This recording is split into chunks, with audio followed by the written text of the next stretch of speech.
પીંટી લઈને ત્યાંથી ચાલી નીકળી અને આમ કરતાં કરતાં આખો દિવસ પૂરો થયો ને સાંજે આ તકલી ઉતાવળા ડગલે પોતાના ઘરે આવે છે કે મારા 3 સંતાનો છે અને ભૂખ્યા છે, લાવો આજે તો એમને પેટ ભરીને શીરો જમાડું। અને આમ આટલું કહીને તે પોતાના છોકરાઓને ત્યાં એક એક વાટકો લઈને બેસાડ્યા છે અને બાળકો ભૂખના કારણે રડી રહ્યા છે ને તકલી જેવો તપેલીમાં હાથ નાખીને શીરો કાઢવા ગઈ ત્યાં તો આખોએ હાથ છાણથી ખરડાઈ ગયો અને તપેલીમાં શીરાની જગ્યાએ છાણ ભરેલું છે। અને આટલી ઘટના જોતાની સાથે તેની આંખમાંથી બોર જેવડા આંસુ પડવા લાગ્યા કે માં ગરીબોની સાથે આવી મજાક કરી જાય છે। અને પછી તેમાં સિકોતરની પાસે જઈને કહેવા લાગી કે માડી, આજે સવારના મારા બાળકો ભૂખ્યા હતા અને મને એમ થયું કે આ દીકરીએ મને શીરો આપ્યો છે ને તો મારા બાળકો ઘણા સમય પછી શીરો ખાઈ અને કેવા રાજી થશે, પણ જોતો ખરા માડી, આ તો ગરીબને પડ્યા ઉપર પાટવું છે। અને મારી સિકોતર, જો કોઈ અમીરોના છોકરા આવી રીતે આવી અને ગરીબોની મજાક ઉડાડી જતા હોય ને ગરીબોના ડૂબામાં પોતાના બાળકો ભૂખ્યા રહેતા હોય, પણ મારી સિકોતર તારા જેવી દેવને જો ઘીના દીવા અમે જમાડતા હોય અને આવા સમયે જો તું ચૂપ રહે ને તો હું એમ સમજી લઈશ કે મારી સિકોતર મરી ગઈ છે, હવે મારી સિકોતર અહીંયા પાણિયારે બેઠી નથી। અને આમ આટલું કહેતાની સાથે તો મારી સિકોતર કે જે ચંદ્રુમાણા ગામમાં પહોંચીને વીરા વસાના ઘરે જઈ અને જે દીકરીએ જે શીરાની જગ્યાએ છાણ આપ્યું હતું એ દીકરી ગાંડી તૂર થઈ અને વાળ છૂટા મૂકીને ધૂણવા લાગી। અને ત્યારે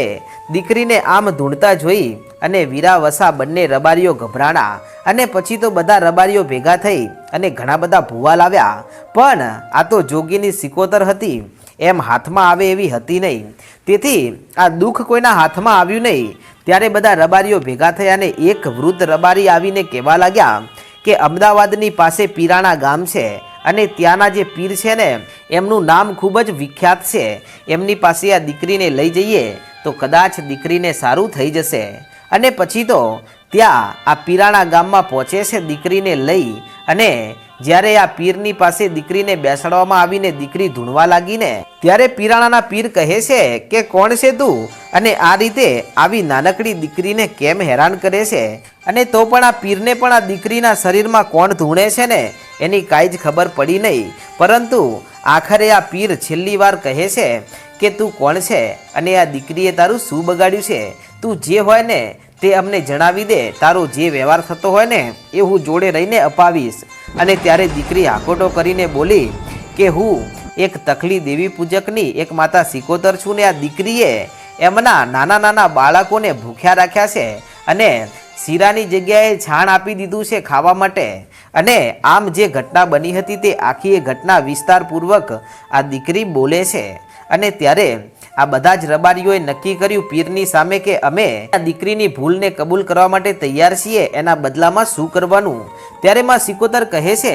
કે તમે તકલીને અને એના બાળકોને તમારા ઘરે લાવો અને તમારા ઘરે જે ભેંસ છે ને એના ચોખ્ખા ઘીનો શીરો બનાવીને એમને જમાડો અને તેઓ અમીનો ઓટકાર લઈને તમને આશીર્વાદ આપે ને તો હું સિકોતર છોડું, નહીતર ક્યારેય ના છોડું। ત્યારે બધા જ રબારીઓ કહે છે કે અમને મંજૂર છે। અને પછી ઘરે આવી અને પછી તો વીરા વસાએ ત્યાં ચોખ્ખા ઘીનો શીરો બનાવી અને તકલીને બોલાવીને એમના બાળકોને બોલાવ્યા અને એમને પેટ ભરીને જમાડ્યા ને એમને પહેરામણીઓ કરીને એમને સારા કપડાં લઈ આપ્યા। ત્યારે તકલી દેવી પૂજકે એમને આશીર્વાદ આપ્યા કે તમારું સારું થજો અને દીકરી સાજી થઈ જાય છે। અને પછી તો માતા સિકોતર વીરા વસાને કહે છે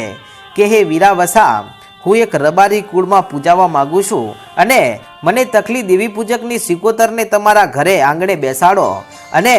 હું એક જોગીની સિકોતર માતા છું।